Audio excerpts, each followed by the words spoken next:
അർജുന്റെ മൃതദേഹം വഹിച്ചുകൊണ്ടുള്ള വാഹനങ്ങൾ ഉടൻ തന്നെ പൂളാടിക്കുന്നിലെത്തും എന്നാണ് മനസ്സിലാക്കാൻ സാധിക്കുന്നത്. അവിടെ നിന്നാണ് ഔദ്യോഗികമായി വിലാപയാത്ര കണ്ണാടിക്കലിലേക്ക് നീങ്ങുന്നത്.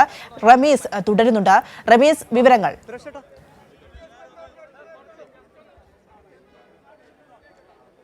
പ്രിയ, അർജുനുമായുള്ള മൃതദേഹം ഉടൻ തന്നെ മിനിറ്റുകൾക്കുള്ളിൽ തന്നെ നമുക്ക് ദൃശ്യങ്ങളിൽ കാണാവുന്നതാണ്. മന്ത്രി AK ശശീന്ദ്രൻ്റെ വാഹനം ഏറ്റവും മുമ്പിലായി എത്തുന്നുണ്ട്. അതിന് തൊട്ടു പിന്നാലെയാണ് ആംബുലൻസിൽ മറ്റ് ആളുകളും അതുപോലെ തന്നെ ആംബുലൻസിൽ അർജുൻ്റെ മൃതദേഹവും എത്തുന്നത്. ഉടൻ തന്നെ ദൃശ്യങ്ങളിൽ കാണുന്നത് പോലെ മൃതദേഹം പൂളാടിക്കുന്നിലേക്ക് എത്തുകയാണ്. ഈ ഒരു ആൾക്കൂട്ടം നമ്മൾ കാണുന്നുണ്ട്. നേരത്തെ നമ്മൾ പറഞ്ഞതുപോലെ ആ അർജുനായുള്ള കാത്തിരിപ്പ്, അല്ലെങ്കിൽ അർജുൻ എത്രമാത്രം പ്രിയപ്പെട്ടവനായിരുന്നു, കേരളത്തിൽ എത്രത്തോളം ആളുകൾ അർജുൻ്റെ ആ ഒരു വരവ് പ്രതീക്ഷിച്ചിരിക്കുന്നു എന്നുള്ളതിൻ്റെ ഒരു തെളിവായിരുന്നു ദൃശ്യങ്ങളിൽ നമ്മൾ കാണുന്നത് പോലെ മന്ത്രി AK ശശീന്ദ്രൻ്റെ വാഹനം, അതുപോലെ തന്നെ തൊട്ടു പുറകിൽ MLA-മാരായ തോട്ടത്തിൽ രവീന്ദ്രൻ, KK രമ, അതുപോലെ തന്നെ കലക്ടർ സ്നേഹിൽ കുമാർ സിംഗ് ഇവരുടെ നേതൃത്വത്തിലായിരുന്നു മൃതദേഹം ജില്ലാ അതിർത്തിയിൽ വെച്ച് ഏറ്റുവാങ്ങിയത്. ഈ വാഹനത്തിൽ അർജുൻ്റെ സഹോദരി ഭർത്താവ് ജിതിൻ, അതുപോലെ തന്നെ സഹോദരൻ അഭിജിത്ത് എന്നിവരും ഈ ആംബുലൻസിൽ അനുഗമിക്കുന്നുണ്ട്. ഇവരൊക്കെയും ചേർന്നാണ് ഈ ഒരു ഷിരൂരിൽ നിന്നും അർജുൻ്റെ മൃതദേഹവുമായി ഇന്നലെ പുറപ്പെട്ടത്. തലപ്പാടി മുതൽ ഇപ്പോൾ പൂളാടിക്കുന്ന് എത്തുന്നത് വരെ പലയിടങ്ങളിലായി നമ്മൾ ഈ ഒരു ആൾക്കൂട്ടം കാണാൻ കഴിഞ്ഞിരുന്നു എന്നാണ് നമുക്ക് ലഭിച്ച വിവരം. അതായത് നമ്മൾ നേരത്തെ സൂചിപ്പിച്ചതുപോലെ അത്രമാത്രം പ്രിയപ്പെട്ടവരായിരുന്നു, ആളുകളൊക്കെയും തന്നെ കാത്തിരിക്കുന്നുണ്ടായിരുന്നു അർജുൻ എവിടെ എന്ന ആ ചോദ്യത്തിന് വേണ്ടി, അല്ലെങ്കിൽ അർജുന് എന്ത് സംഭവിച്ചു എന്നുള്ളത്. ആ ചോദ്യത്തിൻ്റെയും അതിനൊക്കെയും തന്നെ ഇപ്പോൾ ഒരു ഫലം വന്നിരിക്കുകയാണ്. 72 ദിവസങ്ങൾക്കിപ്പുറം അർജുൻ തൻ്റെ വീട്ടിലേക്കുള്ള അവസാന യാത്രയിലാണ്. നമ്മൾ നേരത്തെ പറഞ്ഞതുപോലെ നമുക്ക് വാഹനം കാണാൻ സാധിക്കുന്നുണ്ട്. പൂളാടിക്കുന്നിലേക്ക് അർജുനുമായുള്ള ആംബുലൻസ്, അർജുന്റെ മൃതദേഹം വഹിച്ചുകൊണ്ടുള്ള ആംബുലൻസ് എത്തിയിരിക്കുന്നു. അവിടെ നിന്നും വിലാപയാത്ര ഔദ്യോഗികമായി ആരംഭിക്കാൻ പോവുകയാണ്. റമീസ്, തുടരാം.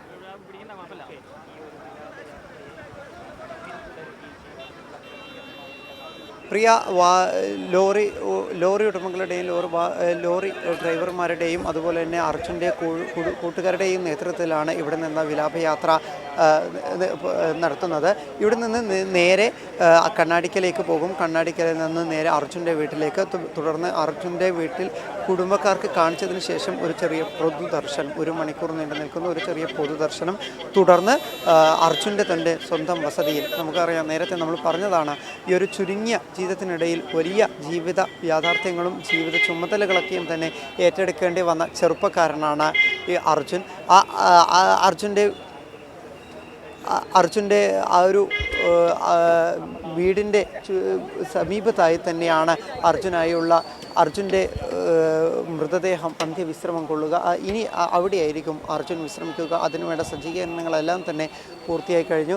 ഈ നേരത്തെ നമ്മൾ പറഞ്ഞതുപോലെ മറ്റ് സാധ്യതകളും സമാനതകളില്ലാത്ത എല്ലാ ദൗത്യങ്ങളൊക്കെയും തന്നെ പൂർത്തിയാക്കി കഴിഞ്ഞുകൊണ്ടാണ് ഈ 72 ദിവസങ്ങൾക്കിപ്പുറം അർജുൻ തൻ്റെ വീട്ടിലേക്ക് എത്തുന്നത്.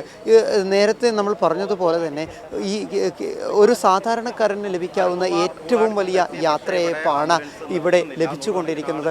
നോക്കൂ, അർജുൻ ഒരു വലിയ ഒരു ആളല്ല, ഒരു സെലിബ്രിറ്റിയോ മറ്റോ അല്ല. എങ്കിൽ കൂടിയും ഇത്തരത്തിലൊരു യാത്രയയപ്പ് കിട്ടുക, അതാണ് അർജുൻ എത്രത്തോളം പ്രിയപ്പെട്ടവനായിരുന്നു, അല്ലെങ്കിൽ എത്രത്തോളം ക്ഷമയോടും കൂടിയും അല്ലെങ്കിൽ എത്രത്തോളം പ്രതീക്ഷയോടു കൂടിയാണ് കേരളം അർജുനായി കാത്തിരുന്നത് എന്നുള്ളതിൻ്റെ കൃത്യമായ ദൃശ്യമാണ് ഇപ്പോൾ നമ്മൾ കണ്ടുകൊണ്ടിരിക്കുന്നത്. വഴിനീളെ ആളുകളൊക്കെയും തന്നെ പ്രാർത്ഥനയും ആദരാജ്ഞലിയും അർപ്പിക്കാനുമായി അർജുനായി കാത്തിരിക്കുകയാണ്. ഇത് തന്നെയാണ് അർജുന് നമ്മൾ കേരളം അല്ലെങ്കിൽ ലോകത്തിന് മുൻപിൽ നമ്മൾ കാണിച്ചു കൊടുക്കുന്നത്. എത്രത്തോളം നമ്മൾ പ്രിയപ്പെട്ടവനാണ്, നമ്മളിൽ ഒരു ദുരന്തത്തിൽ അകപ്പെട്ടു പോയാൽ നമ്മൾ അവരെ എത്രത്തോളം വേദനയോടു കൂടിയാണ്, എത്രത്തോളം സ്നേഹത്തോടു കൂടിയാണ് ചേർത്ത് നിർത്തുക എന്നുള്ളത്. ആ ഒരു കാഴ്ച ഈ ഒരു തുടക്കകാലത്ത് തന്നെ നമ്മൾ പറഞ്ഞതുപോലെ ജൂലൈ 16-നായിരുന്നു ഇത്തരത്തിലൊരു അപകടം NH-6 ഷിരൂരിൽ വെച്ച് നടക്കുന്നത്. പിന്നീട് 2 ദിവസങ്ങൾക്കിപ്പുറം മാധ്യമങ്ങളിലൂടെ ലോകം ഇതിൽ അറിയുന്നു. ആ ഒരു വാർത്തകളൊക്കെയും തന്നെ കൃത്യമായ ഇടപെടലുകൾ നടത്തുന്നു. സംസ്ഥാന സർക്കാരും മന്ത്രിമാരും MLA-മാരും MP-മാരൊക്കെയും തന്നെ ഈ ഒരു ദുരന്ത മേഖലയിലേക്ക് എത്തിച്ചേർന്നുകൊണ്ട് അവിടെ ക്യാമ്പ് ചെയ്തുകൊണ്ട് ഈ ഒരു ഞങ്ങളിൽ ഒരുവൻ ഇവിടെ മണ്ണിനടിയിൽ അകപ്പെട്ടിട്ടുണ്ട്, അവനെയും കൊണ്ട് മാത്രമേ ഞങ്ങൾ തിരിച്ചു വരൂ എന്നുള്ള ഉറച്ച തീരുമാനം, അത് മറ്റ് സംഭവങ്ങൾ ഇതിനിടയിൽ വയനാട് സംഭവങ്ങളൊക്കെയും തന്നെ വലിയ ദുരന്തങ്ങളുണ്ടായി. അപ്പോഴും ആളുകൾ ചോദിച്ചു കൊണ്ടിരുന്നതും കാത്തിരുന്നതും ഈ നമ്മളോട് ആശങ്കപ്പെട്ടിരുന്നതും അർജുൻ എവിടെ എന്നുള്ളൊരു ചോദ്യമായിരുന്നു. അത് തന്നെയാണ് കേരളത്തിൻ്റെ ഒരു ഒത്തൊരുമ. നമ്മളെല്ലാവരും കൂടി ഒരുമിച്ച് ചേർന്ന് നിന്നുകൊണ്ട് ചോദിച്ചു, പ്രാർത്ഥിച്ചു, പ്രതീക്ഷിച്ചു എവിടെയാണ് അർജുൻ എന്നുള്ളത്. ആ ചോദ്യത്തിൻ്റെ ഉത്തരമാണ് ഇപ്പോൾ നമ്മുടെ പിന്നാലെ വന്നുകൊണ്ടിരിക്കുന്നത്. 72 ദിവസങ്ങൾക്കിപ്പുറം പ്രിയപ്പെട്ടവ അർജുൻ വീട്ടിലേക്ക് തിരികെ വരികയാണ്. അവൻ്റെ അന്ത്യ യാത്രയാണ്. ആ യാത്രയിൽ അവൻ്റെ കൂടെ അവനെ കാത്തിരിക്കുന്നത് ഇത്രയും കാലം, ഈ ഒരു കാലം ഇവനെ കാത്തിരുന്ന ഒരു സ്നേഹത്തോടെയും പ്രതീക്ഷയോടെയും കാത്തിരുന്ന, സന്തോഷത്തോടെ കാത്തിരുന്ന ഒരു കുടുംബമില്ല എന്നുള്ളൊരു വേദന ഉണ്ട്. ഒരു കുഞ്ഞിന് പ്രിയപ്പെട്ട അച്ഛൻ തിരികെ വരുമ്പോൾ സമ്മാനങ്ങൾ കൊണ്ടുവരുന്ന ഒരു പ്രാർത്ഥന, ആ ഒരു പ്രതീക്ഷ, അതൊക്കെയും തന്നെ ഇപ്പോൾ ഇല്ല. എങ്കിലും എവിടെ തൻ്റെ അച്ഛൻ അല്ലെങ്കിൽ എവിടെ എൻ്റെ പ്രിയപ്പെട്ടവൻ എന്ന ആ ഒരു ചോദ്യത്തിൻ്റെ ഉത്തരം അത് മാത്രമാണ് നമുക്ക് കൊടുക്കാനുള്ളത്.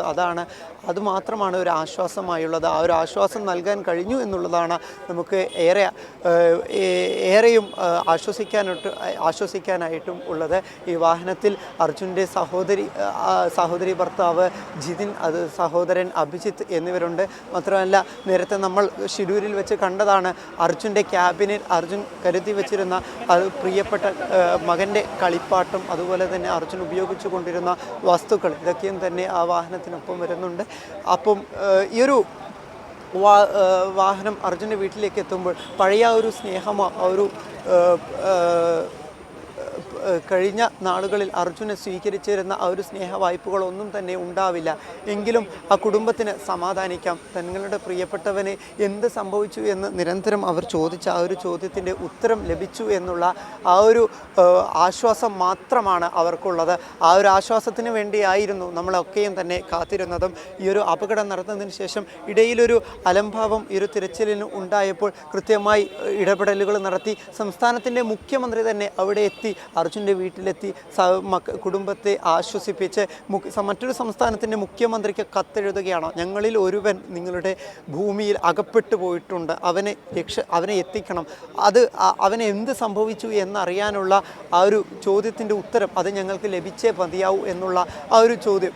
നമ്മൾ ദൃശ്യങ്ങളിൽ കാണുന്നത് പോലെ വലിയൊരാൾക്കൂട്ടമാണ് ഇന്നേ ദിവസം ശനിയാഴ്ച ഈ ഒരു എല്ലാവരും തന്നെ ഈ ഒരു ദിവസത്തിന് വേണ്ടിയാണ്. വഴിയരികിൽ നമ്മൾ കാണുന്നുണ്ട് കുട്ടികളും കുടുംബാംഗങ്ങളും അമ്മമാരും ഒക്കെയും തന്നെ അർജുൻ്റെ ആ ഒരു യാത്ര കാണാൻ വേണ്ടി കാത്തിരിക്കുന്നുണ്ട്.